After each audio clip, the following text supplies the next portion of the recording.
কৃষক সবসময় লসে থাকে তার প্রমাণ হচ্ছে দেখেন বন্যার পানি চলে আসে আমাদের জমিতে, কিন্তু বন্যার পানি চলে আসছে। এতে আমাদের ধান কাটার সমস্যা হচ্ছে, পানির প্রায় গড়ালো পানির উপর থেকে ধান কাটা হচ্ছে। এতে আমাদের অনেক সমস্যা হচ্ছে, এতে ফলনের সমস্যা হচ্ছে, কামলার পরিমাণ বেশি লাগবে।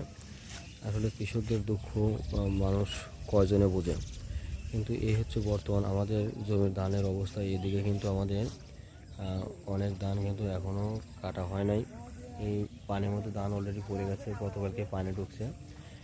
জানি না আল্লাহ পাক কখন এই ধানগুলো কাটার তৌফিক দান করবেন। তো আশা করি যে ধানগুলো আমরা খুব ভালোভাবে কাটতে পারবো।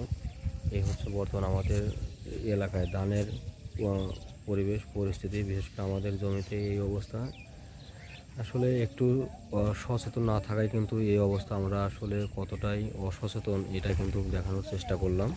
যদি এই জমিতে যদি 28 ধান চাষ করা হতো তাহলে এরকম সমস্যা হতো না।